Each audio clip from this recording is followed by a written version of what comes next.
नमस्कार, आप देख रहे हैं चले न्यूज़। मैं नैन्सी बजाज। देखते हैं सुबह की 10 ताज़ा खबरें। पंजाब में इमरान ने 20 में से 15 सीटें जीती हैं। पाकिस्तान के सबसे बड़े राज्य पंजाब में हुई बाई इलेक्शन में इमरान खान की पार्टी पाकिस्तान तहरीक-ए-इंसाफ (पीटीआई) ने 20 में से 15 सीटें जीतकर इतिहास रच दिया। अब ये तय है कि प्रधानमंत्री शहबाज शरीफ के बेटे और पंजाब सूबे के मुख्यमंत्री हमजा शरीफ की सरकार गिर जाएगी। इस जीत में इमरान के हौसले बुलंद हैं। खान ने केंद्र सरकार और फौज पर भी दबाव बढ़ा दिया है। इमरान ने सोमवार को कहा है कि शरीफ सरकार ज़्यादा दिन नहीं चलेगी। अब आम चुनाव की रास्ता है कि पाकिस्तान के सामने ढेर चुनौतियां हैं। कई इकोनॉमिस्ट्स कह चुके हैं कि आबादी के लिहाज से देखा जाए तो पाकिस्तान के किसी भी वक्त दिवालिया हो सकता है। इंटरनेशनल मॉनेटरी फंड (IMF) महीने चली बातचीत के बावजूद लोन देने को तैयार नहीं दिखाता। आतंकवाद के मुद्दे पर पाक 3 साल से FATF की ग्रे लिस्ट में है। चीन बॉर्डर पर काम कर रहे 19 मजदूर लापता। अरुणाचल प्रदेश की कुमी नदी में डूबने से 19 मजदूरों की मौत की आशंका जताई जा रही है। ये मजदूर चीन बॉर्डर पर सड़क निर्माण में लगे हुए थे। सभी एक हफ्ते से लापता हैं। दरअसल ये मजदूर ईद के मौके पर अपने घर असम जा रहे थे। इसके लिए उन्होंने कॉन्ट्रैक्टर से छुट्टी मांगी थी, लेकिन उन्होंने मना कर दिया। इस बावजूद मजदूर पैदल ही अपने घर के लिए निकल पड़े। अब आधिकारिक तौर पर इन मजदूरों के लापता होने की खबर मिल रही है। इन मजदूरों की कुमी नदी के डूबने की आशंका जताई जा रही है। सभी मजदूर असम के कुरंग कुमे जिले के रहने वाले थे। इन्हें सीमा सड़क संगठन ब्रो द्वारा अरुणाचल प्रदेश में चीनी सीमा के सड़क निर्माण लिया गया था। ठेकेदार से घर जाने के लिए छुट्टी न मिलने पर मुताबिक ये मजदूर अरुणाचल के कुरुंग कुमे जिले के जंगलों में लापता हो गए हैं। अब आशंका जताई जा रही है कि कुमी नदी पार करते हुए सभी नदी में डूब गए हैं। एक शव के मिलने की बात सामने आई है। फिलहाल रेस्क्यू चल रहा है। एयरलाइंस कंपनियों पर DGCA सख्त। कुछ दिनों से यात्री विमानों में तकनीकी खराबी से आपात लैंडिंग के मामलों में तेज बढ़ोतरी दिखाई जा रही है। अब इसे लेकर DGCA ने सख्ती दिखाई है। किसी भी एयरलाइंस के विमान को बेस या एयरपोर्ट से तभी उड़ान भरने की इजाज़त दी जाएगी जब लाइसेंस प्राप्त स्टाफ ने उसकी सुरक्षा को लेकर मंजूरी दी है। दरअसल नागरिक उड्डयन महानिदेशालय DGCA के अफसरों ने हाल ही में कई फ्लाइट्स में स्पॉट चेकिंग की थी। इनकी रिपोर्ट्स के बाद निर्देश जारी किए गए हैं कि अफसरों ने कहा है कि उसके आदेश का पालन 28 जुलाई तक शुरू कर दिया जाना चाहिए। इस आदेशों की ज़रूरत इसलिए पड़ी है कि पिछले 1 महीनों में से स्पाइसजेट और इंडिगो जैसी एयरलाइंस के विमानों की तकनीकी खराबी के चलते आपात लैंडिंग कराई गई है।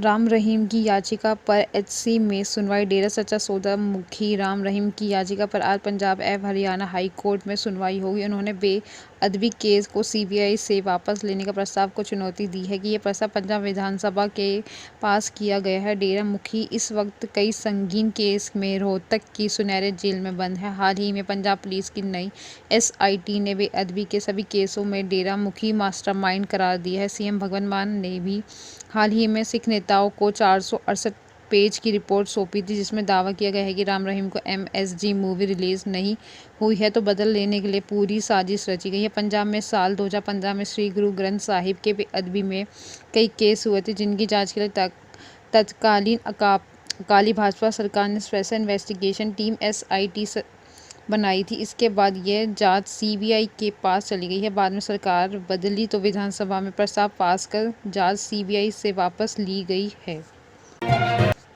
भारत में 4 दिन बाद मंकीपॉक्स का दूसरा केस। 76 देशों में दहशत फैलाने वाले मंकीपॉक्स अब भारत में भी दहशत दे चुका है। केरल के कन्नूर शहर में सोमवार को दूसरा मामला सामने आया।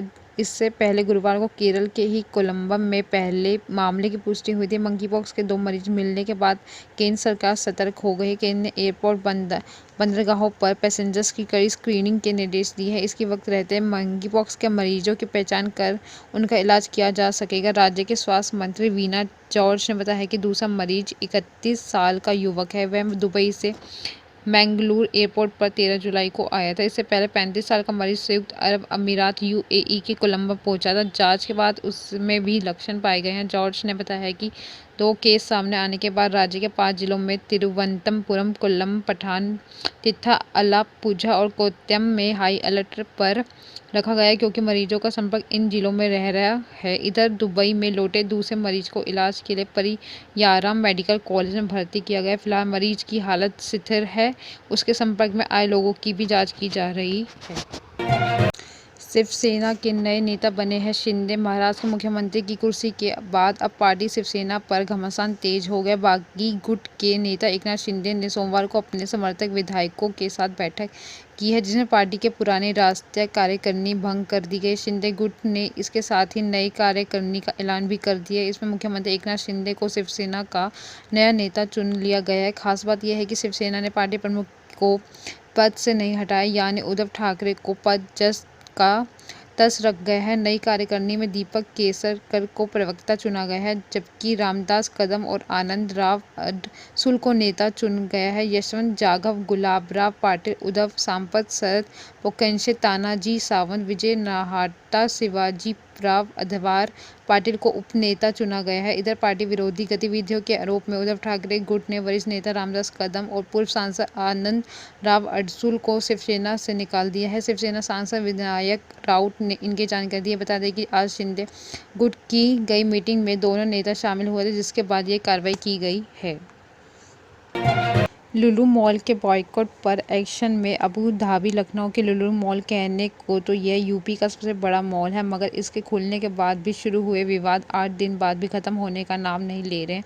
नौबत यहां तक आ गई है कि इसके अबू धाबी हेड ऑफिस को आगे आना पड़ा है। आदेश आने के बाद जीएम ऑपरेशन समीर वर्मा की जगह रीजनल डायरेक्टर जयकुमार गंगाधर ने कमान संभाली है। यह लुलु मॉल के यूपी टॉप मैनेजमेंट के सबसे सीनियर अफसर हैं। उनकी देखरेख में यूपी के सभी प्रोजेक्ट्स हैं। इनमें वाराणसी और कानपुर के बनने वाले मॉल के अलावा एनसीआर, नोएडा के प्लानिंग भी शामिल है। लुलु मॉल के विवाद पर पहली बार सीएम योगी ने बोला है कि उन्होंने कहा है माहौल खराब करने की कोशिश हो रही है। अराजकता फैलाने वालों पर भी कड़ी कार्रवाई होगी। सड़कों पर, सार्वजनिक स्थानों पर किसी प्रकार के धार्मिक आयोजन नहीं होगा। अमरोहा पुलिस और बदमाशों के बीच मुठभेड़। अमरोहा पुलिस के बाइक सवार बदमाश से मुठभेड़ हो गई। मुठभेड़ के दौरान एक बदमाश पैर पर गोली लगने से घायल हो गया, जो 1 लाख इनामी बदमाश उमर उर्फ गटुआ था, जो साथ ही मुठभेड़ के दौरान एक सिपाही अखिलेश कुमार भी घायल हो गए। मौके से बदमाश के पास से एक बाइक, तमंचा और कारतूस बरामद हुए। पकड़ा गया बदमाश 2018 में हसनपुर थाना इलाके में हुई महिला की हत्या के मामले में वंचित चल रहा था। उसे गिरफ्तार कर इलाज के लिए जिला अस्पताल में भर्ती कराया गया। साथ ही सिपाही का भी इलाज चल रहा है। उधर एसपी ने रात ही घटनास्थल का मौका मुआयना कर स्थिति का जायजा लिया। जानकारी देते हुए अमरोहा पुलिस अधीक्षक आदित्य लांघे ने बताया है कि बीती रात थाना सेदन गली इलाके में पुलिस टीम के रात्रि गश्त करते हुए दौरान एक बाइक संदिग्ध रूप से आते हुए दिखाई थी। पुलिस ने बाइक को रोकने का इशारा किया तो बदमाश ने पुलिस पर सामने से फायर झोंक दिया, जिसके बाद पुलिस की बदमाश से मुठभेड़ हो गई। मुठभेड़ के दौरान बदमाश उर्फ गटुआ पुलिस की गोली लगने से घायल हो गया है। शूटिंग वर्ल्ड कप में मेराज खान ने रचा इतिहास। 2 बार के ओलंपियन मेराज अहमद खान ने कोरिया में चल रहे शूटिंग वर्ल्ड कप के सिक्ट में देश को पहली बार गोल्ड दिलाया है। इससे पहले उन्होंने 2016 रियो वर्ल्ड कप में भारत के लिए सिल्वर मेडल जीता था। उन्होंने गोल्ड के साथ ही टूर्नामेंट में होकर भारत के अब तक 5 गोल्ड मेडल हो गए हैं। मेडल टैली में टीम इंडिया टॉप पर बरकरार है। मेराज ने फाइनल में 40 शॉट में से 37 का स्कोर किया है। वहीं कोरिया के मिनसू किम 36 के स्कोर के साथ ही दूसरे और ब्रिटेन के लेवलियन में 26 स्कोर के साथ तीसरे स्थान पर है। यूपी बुलंदशहर जिले के ताल्लुक रखने वाले मेराज पिछले 15 साल में अंतर्राष्ट्रीय इवेंट में भारत का प्रतिनिधित्व कर रहे हैं। उन्होंने दौरान Commonwealth shooting championship, Asian championship के अलावा कई अंतर्राष्ट्रीय इवेंट में भी मेडल जीते हैं।